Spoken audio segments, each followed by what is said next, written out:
Apple and Meta handed over user data to hackers who faked emergency data request orders typically sent by law enforcement, according to a report by Bloomberg. The slip-up happened in mid-2021, with both companies falling for the phony requests and providing information about users' IP addresses, phone numbers, and home addresses.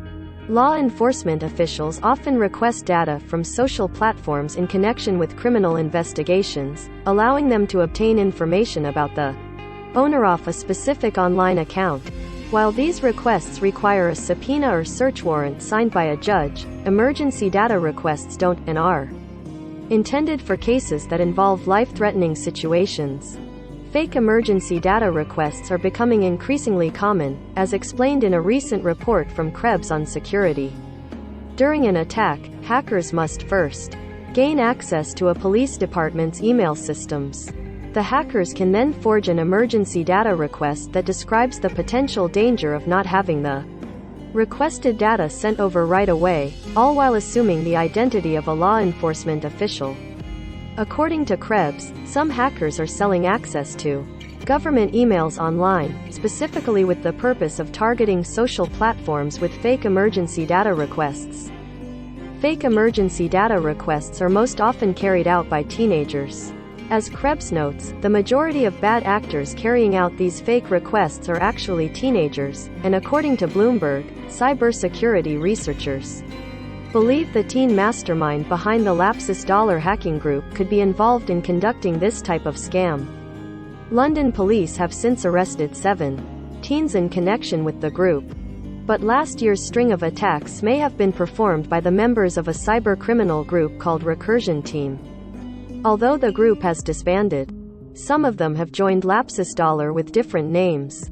Officials involved in the investigation told Bloomberg that hackers accessed the accounts of law enforcement agencies in multiple countries and targeted many companies over the course of several months starting in January 2021. We review every data request for legal sufficiency and use advanced systems and processes to validate law enforcement requests and detect abuse, Andy Stone, Meta's Policy and Communications Director, said in an emailed statement to The Verge. We block known compromised accounts from making requests and work with law enforcement to respond to incidents involving suspected fraudulent requests, as we have done in this case. When asked for comment, Apple directed The Verge to its law enforcement guidelines, which state, if a government or law enforcement agency seeks customer data in response to an emergency government, Meta and Apple aren't the only known companies affected by fake emergency data requests. Bloomberg says hackers also contacted Snap with a forged request, but it's not clear if the company followed through. Krebs on Security's report also includes a confirmation from Discord that the platform gave away information in response to one of these fake requests. This tactic poses a significant threat across the tech industry, Peter Day, Discord's group manager for corporate communications, said in an emailed statement to The Verge. We are continuously investing in our trust. Snap didn't immediately respond to a request for comment from The Verge.